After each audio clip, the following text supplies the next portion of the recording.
I'd like to talk to you now about, this is a very important model I'm about to describe to you. This is the state behavior model.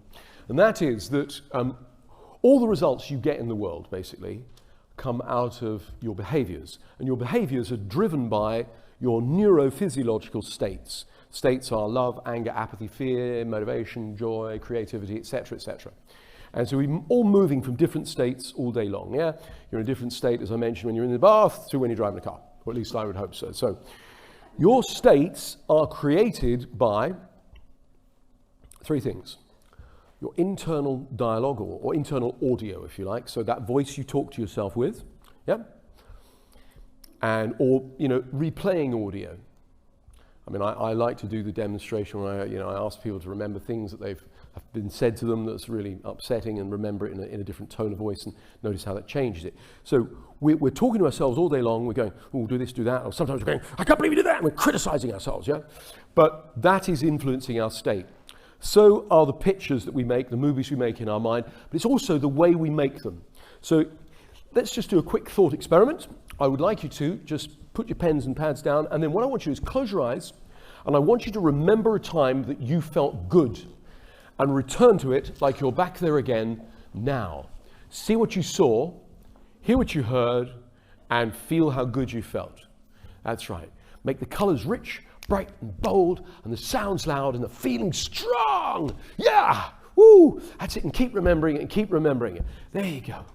And then open your eyes and come on back out. Now, who feels good when they do that? Can you show me? Oh, great. Now, the thing is, when you're inside the movie, we call it associated, right? When you're inside the movie and the colors are rich and bright and bold, and the sounds loud, the feelings are stronger. What we're about to do is we're going to step out of the movie. It's called disassociation. This is very important, right? So I want you to remember a mildly upsetting experience, right? So, go with, I had an argument with whatever it was or something.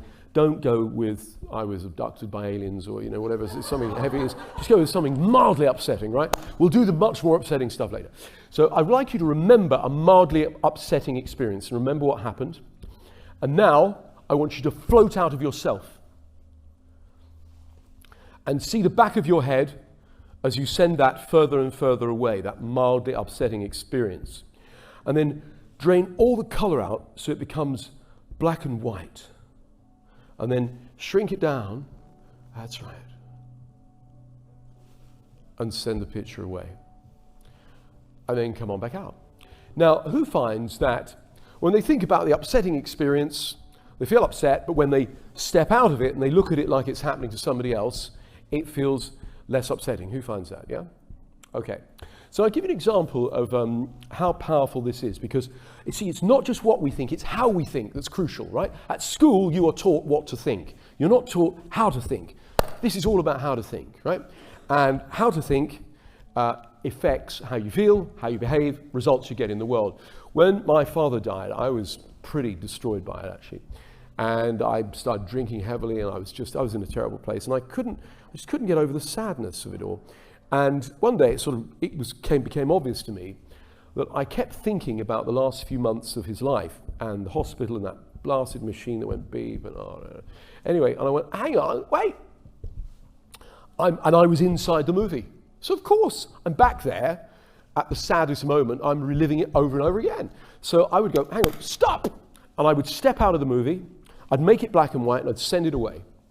And then I'd pull in a new movie. I'd remember a time we played football together, or we were laughing at a movie, or he gave me advice and encouragement, something. So I was saying to the brain, not that, this, not that, this, not that, this.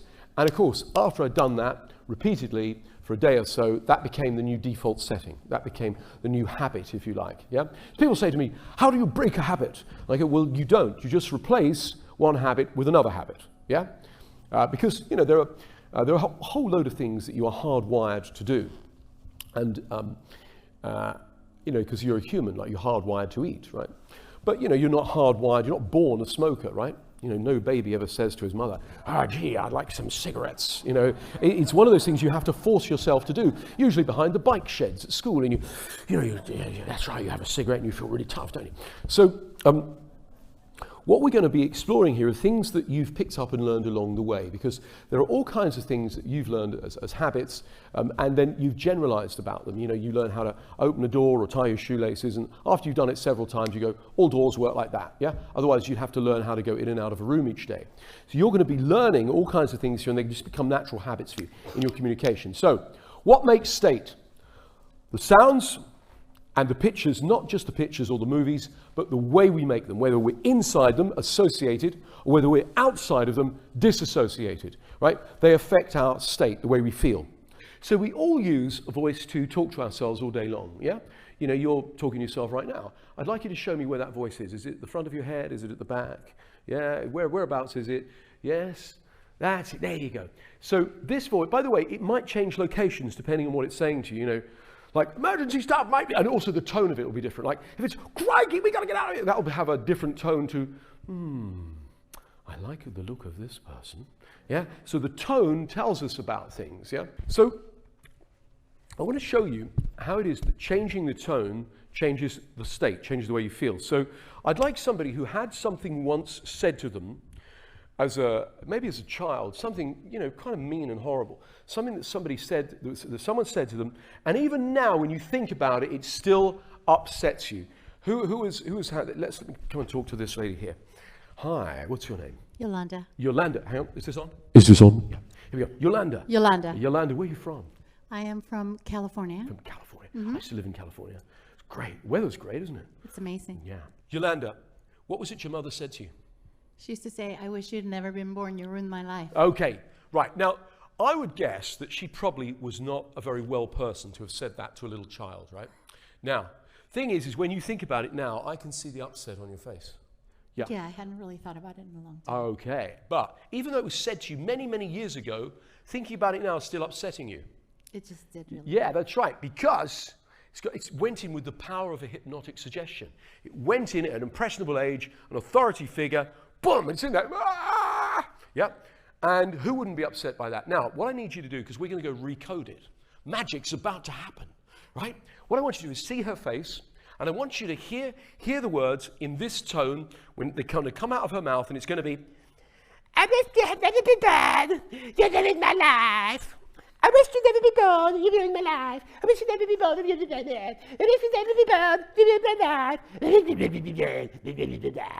life. Now, when you hear her say it when you think about it now, how do you feel? That's kind of silly, isn't it? It's kind of silly. You don't feel upset? No, not the same way. Try and get upset. Yeah, I was feeling it down here in my gut, but I don't feel it anymore. No, because you're healed. Thank you. Okay, let's give her a nice round of applause, shall we? Thank you very much. Okay. Yolanda, that was brilliant, by the way. Thank you very much. Very powerful demonstration. So let's all do that. I want you to think about something that was once said to you that was mean-spirited, you know, someone said you useless, stupid, ugly fool, or something like that. And I want you to change it. See, remember, it's not what we think, it's how we think, right? So when you're hearing it, when Yolanda was hearing her mother's voice in that tone, it's so upsetting, it's just a mean thing to say, right? And when like that, you can't take it seriously. So what I'd like you to do is think about something that was once said to you, somebody called you stupid or useless or whatever, and what I want you to do is I want you to hear it in a rubbish tonality. Because when you hear it like that, you can't take it seriously. If I think about all the things that have been said to me over the years, I go, God, I feel really upset, you know. If I read something that somebody's mean has said, I hear my internal voice say it, and I go, hang on. Couldn't care. Yeah. So who finds when they change the tone of the voice, it changes the way they feel? Okay? Now let's try this other thought experiment for the audio. I want you to listen to the way I'm going to say this right now, and I want you to repeat it in your head like this. These words, with your internal dialogue. All is well. All is well. All is well. I love and approve of myself. I'm always good enough. I feel good. And then come on back out. You know, a lot of people do this first thing in the morning is they look in the mirror, right? And they go, fat face, funny eyes, big ears, big nose, and look at me, I'm rubbish. And then they go off out for the day, right? They literally, with their internal dialogue, just say these awful things to themselves, and then spend the rest of the day, compensating for that. And I used to be able to do that. To go, oh, look at you, you geeky, nerdy rubbish, aren't you? Look at you. And of course, best way to do is just, and then I couldn't take it seriously. And then put in all kinds of nice things instead. So what I would like you to do is to do that, is to notice your internal dialogue over the next few days, right? Notice what it's saying to you, but also notice the tone and where it's located.